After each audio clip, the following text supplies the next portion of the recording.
బెదిరించాలి అని అంటే హైడ్రాకి వెళ్ళి కంప్లైంట్ ఇవ్వాలి. నా తోటి వ్యాపారస్తుడిని కంట్రోల్ చేయాలంటే హైడ్రాకి వెళ్ళి కంప్లైంట్ పెట్టి హైడ్రా బుల్డోజర్ తీసుకెళ్ళి అక్కడ బూచిగా చూపించాలి. లేదు నేను నాకు శత్రువులు ఉన్నారంటే ఆ శత్రువుల మీద ప్రయోగించాలంటే హైడ్రాను ఉపయోగించాలి. HYDRAA is a threat, HYDRAA is a బెదిరింపు. ఇది మార్కెట్ లో ఉన్న ఇమేజ్. అర్థమవుతుందా? ఇది మీకు ఇది కూడా చెప్తాం. మీరు చెప్తున్నారు వీ హ్యావ్ డన్ మా దీన్ని మా సోషల్ మీడియా దాన్ని ఆడిట్ చేసాం. ఆడిట్ చేయించి ఒక బెంగళూరు బేస్డ్ ఏజెన్సీ తీసినప్పుడు 70% అండ్ ఆడ్ 2025 జనవరిలో మాకు నెగిటివ్ ఉంటే ఇప్పుడు 82%, 83% is the positive this thing అని చెప్తున్నారు అనమాట. వాళ్ళు ఇచ్చిన మాకు రిపోర్ట్ అనమాట. సో మీరు అనేది ఏమంటున్నారు, ఇది నెగిటివ్ అంటున్నారు. మేమంటున్నాము నెగిటివ్ నుంచి పాజిటివిటీ కనెక్ట్ అవుతుంది. మొన్న మీరు చూసారు జూబ్లీహిల్స్ ఎలక్షన్లో HYDRAA was the central point of the election. HYDRAA మీద ఒక రెఫరెండం లా జరిగింది. ఏం జరిగింది? పబ్లిక్ నుంచి మీరు చూశారు, ప్రజలు రోడ్ల మీద బాధితులు జూబ్లీహిల్స్ లో ఉన్నారు, హైదరాబాద్ బాధితులు కూకట్పల్లిలో ఉన్నారు, హైదరాబాద్ బాధితులు అవుట్స్కట్స్ లో ఉన్నారు. హైదరాబాద్ బాధితులు మీరు అన్నట్టు మొత్తం ఎక్కడా లేరు. మా ఉంటే 10 మంది అట్లా ఉన్నారు అంతే తప్ప. కానీ మీరు లెక్కేసి చూస్తే కనుక బెనిఫిట్ అయిన వాళ్ళు వేలాది మంది రోడ్లకు వచ్చారు. మేము తీసుకొచ్చి పెట్టిన వాళ్ళు కాళ్ళు వాళ్ళంతా స్వచ్ఛందంగా వచ్చి హైడ్రాకు మద్దతుగా ర్యాలీలు చేసి పిల్లల్ని తీసుకొచ్చి, చిన్నపిల్లల్ని తెచ్చారు, పెద్దవాళ్ళు వచ్చారు, రోడ్ల మీదకి వచ్చి హైడ్రాకు మద్దతుగా తెలిపిన వాళ్ళు వేల మంది ఉన్నారు. సో మనం ఏం చేస్తామంటే మన మైండ్ ఎంతసేపు నెగిటివ్ ఎక్కువైపు వెళ్తుంది. సో అంటే న్యాచురల్గా హ్యూమన్ మైండ్ ఏం చేస్తుంది, లైఫ్ ఆల్వేస్ నెగిటివ్ చూడాలనుకుంటారు. నెగిటివ్ వాళ్ళందరూ అలా చూసే వాళ్ళకి మీరు కిలోల కొద్ది కంటెంట్ ఇస్తున్నారు. అది ఇన్ఫర్మేషన్ ఎట్లా ఉంటుంది అంటే రజనీకాంత్ గారు నెగిటివిటీ ఇమీడియట్గా అట్రాక్ట్స్ అటెన్షన్. సో ప్రతి వాళ్ళు కూలగొట్టేది చూపించినప్పుడు హైడ్రా కూలగొడుతుంది. అదే ఒక చెరువు పునరుద్ధరణో లేకపోతే ఒక పార్కు పునరుద్ధరణో గవర్నమెంట్ ల్యాండ్ ఫెన్స్ చేస్తున్నాం అంటే కనుక దాని వెనకాల నేను చెప్తున్నాను ఇందాక క్లాస్ స్ట్రక్చర్ని. పేదవాడికి ఆహ్లాదం వద్దండి, పేదవాడికి చిన్న జాగా కావాలి. 100 గజాలు 50 గజాలు 20 గజాలు ఇచ్చిన వాడు చిన్న పరదా వేసుకొని అక్కడ ఉంటాడు. మేము ఆహ్లాదము మంచి లైట్లు పెట్టాను, చెరువుని పెట్టాను చూడండి. ప్రభుత్వం 1000 ఎకరాల హైడ్రా తీసుకొచ్చిన దానికి ఇందిరా మిల్లులను పేదలకు హౌసింగ్ అను చేస్తున్నారు. అదే చేస్తున్నారు. మీరు హైడ్రా ఇల్లు కోల్పోయే వాళ్ళందరికీ కనీసం రీహాబిలిటేషన్ అక్కడ ఉంది కదా, చేస్తున్నారు కదా. ఇప్పుడు దానికి అదేనేది ఎంతమంది అండి మొత్తం చెప్తున్నాను, మొత్తం కలిపి 200 లోపలే ఉంటారు. సక్సెస్ స్టోరీ చెప్పొచ్చు కదా. మీరు 200 ఇల్లు మాత్రమే కూల్చుంటే ఆ 200 ఇల్లు కూల్చిన వాళ్ళకి కనుక రీహాబిలిటేషన్ మీరు చూపించుంటే మీరు ఆ 200 కుటుంబాలను మీరు ఏదైతే మీరు పొలిటికల్ పార్టీలు ఏదైతే ఆరోపణలు చేస్తున్నారో వాళ్ళందరికీ తీసుకొచ్చి చూపించవచ్చు కదా. ఈ 200 మందికి మేము ఇంతమందికి ఇచ్చామని చెప్పి అవన్నీ కూడా ఉందండి. రేపు ఇందిరా మిల్లులో అన్ని అలాట్మెంట్ కూడా జరుగుతాయి అన్నమాట. అది కూడా జరుగుతుంది, అది కూడా ఉంది క్లియర్గా. దీంట్లో ఎవరైతే కనుక ఎఫెక్ట్ అవుతున్నారో వాళ్ళకు కూడా ఇచ్చేటట్టు. నిన్న మీకు చెప్తున్నాను కదా, నిన్న ఫర్ ఇన్స్టెన్స్ మేము వెంగళరావు నగర్లో తీసిన దాంట్లో ఒక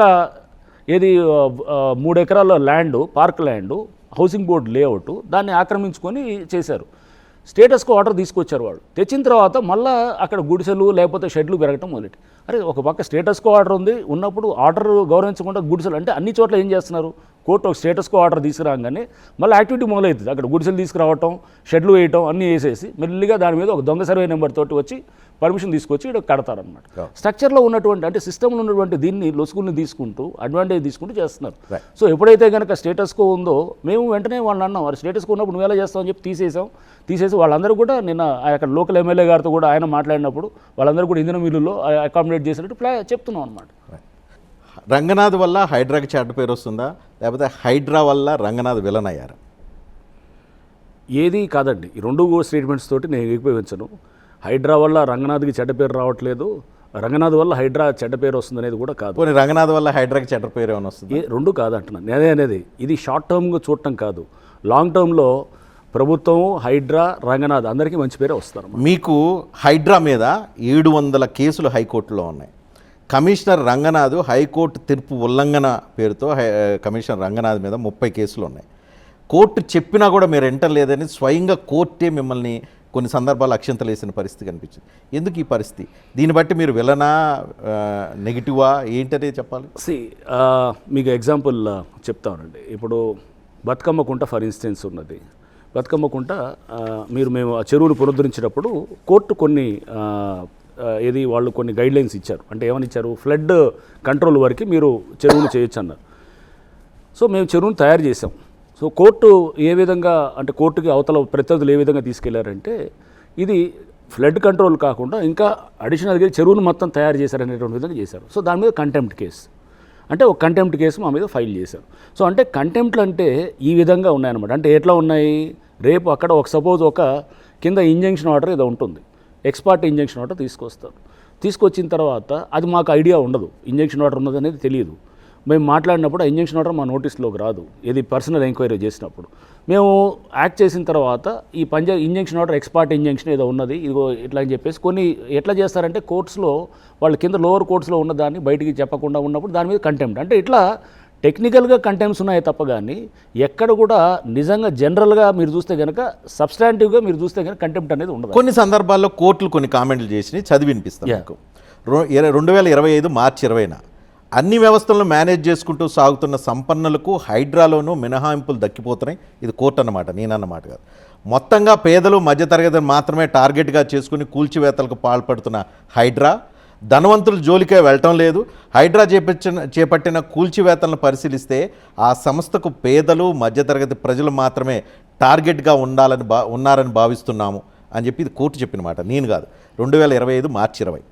తర్వాత ఆగస్టు 14, 2025లో ఇంకో కోర్టు చెప్పిన మాట, ఎలా పడితే అలా వెళ్తారా, హైడ్రా వాహనాలకు అసహజ రంగులేంటి, మీరేమైనా యుద్ధానికి వెళ్తున్నారా, కోర్టు ఉత్తర్వులు అంటే లెక్కలేదా, ఏదో ఒక రోజు ఉత్తర్వులు అంటే ఏంటో చూపిస్తాం, హైడ్రా కమిషనర్కి కూడా వీటి గురించి తెలుసు. ఇది కూడా కోర్టు చేసిన కామెంట్. మీరు చూడండి.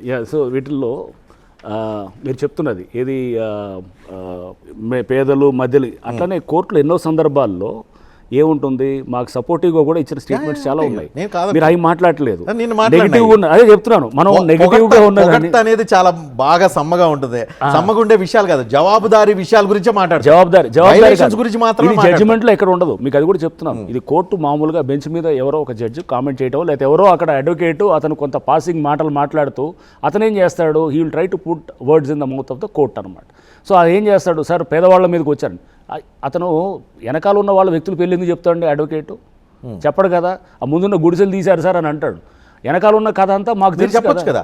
మీకు మేము 100% మీ లాయర్ కూడా సఫిషియెంట్ టైం దొరుకుతుంది. మీ లాయర్ పలానా వెనకాల పలానా వ్యక్తి ఉన్నాడు, పలానా పవర్ఫుల్ మనిషి ఉన్నాడు, అతను ముందు పెట్టి ఇదంతా డ్రామా ఆడిస్తున్నాడు, మీరు ఎందుకు ఎక్స్పోజ్ చేయలేకపోతున్నారు?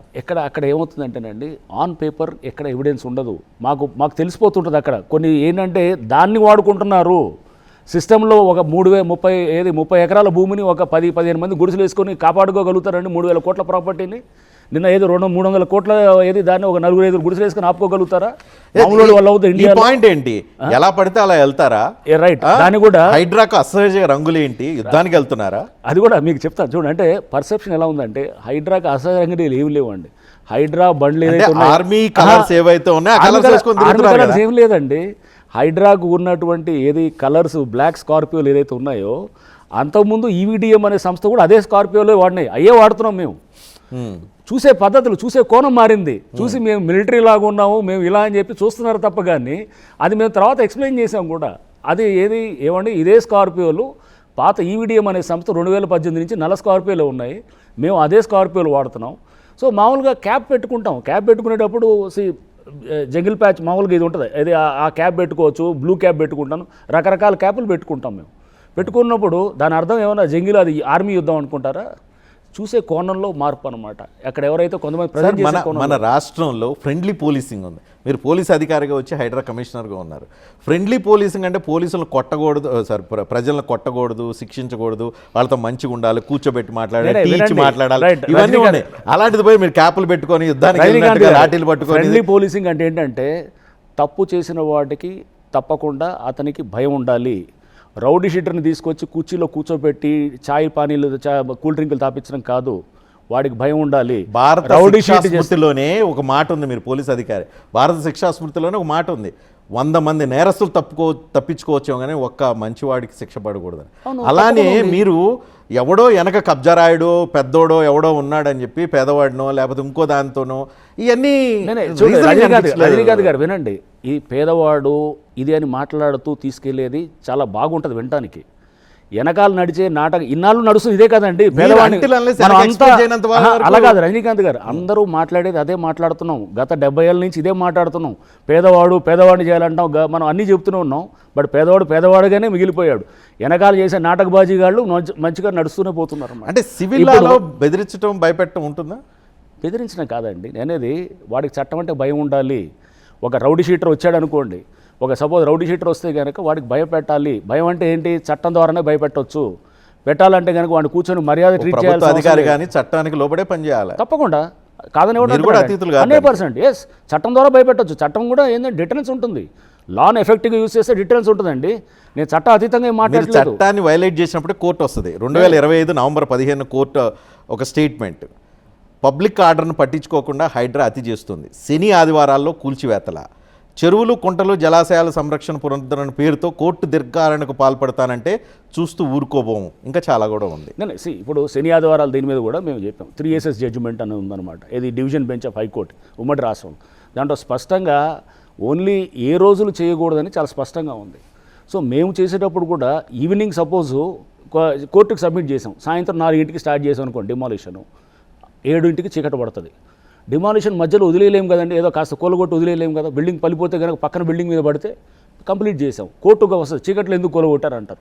అరే మీరు అది మధ్యలో వదిలేసి వస్తే కనుక రేపు అది అటు ఇటు కాకుండా ఊసిలాడుతుంటుంది ఆ బిల్డింగ్. అరే అది కాకుండా మేము కూలగొట్టామంటే ఎన్కౌంటర్ జరిగేటప్పుడు కనుక జరిగినప్పుడు కనుక చెప్తారు, అట్లా చెప్తున్నారు రజనీకాంత్ గారు. చూడండి ఇట్లాంటి మాటలే ఇవన్నీ కూడా గతంలో ఎన్కౌంటర్లు అప్పుడు కూడా ఇట్లానే మాట్లాడారు. అవన్నీ చెప్పారు, మాలాంటి ఇట్లానే అన్నారు. అవన్నీ చేయబట్టే ఇప్పుడు నక్సల్స్ ఫ్రీ రాష్ట్రంగా హైదరాబాద్, మన ఇది తెలంగాణ కానివ్వండి లేకపోతే ఆంధ్రప్రదేశ్ నక్సలైట్లనే కూర్చోబెట్టి చర్చలకు పిలిచి మాట్లాడి లొంగిపోమని, ఇప్పుడు బతిమలాడి లొంగిపోతే వాళ్ళకి పద్ధతి అండి. అంతేగాని ఎవడైనా కానీ వాడు చట్టం చేతిలో తీసుకొని చంపటం అనేది వాడికి లేదు కదా, హక్కు ఎలా ఉంది? సేమ్ థింగ్ ఇక్కడ, నువ్వు చట్టం అనేది మాట్లాడతావు, అవతలోడు చెప్పడానికి వరకు మేము హైడ్రా అంతా చట్టాలు ఫాలో అవ్వాలంటాడు. వాడి దగ్గరికి వచ్చేటప్పుడేమో ఆ చట్టాన్ని ఎట్టగా అష్టవంకర్లు తిప్పి ఏదైనా చేసి మనం కబ్జాలు చేసుకోవచ్చు. అవతలోడు మటుకు చట్టాలు ఫాలో అవ్వాలని మా క్లాసులు బీకుతుంటారు అనమాట.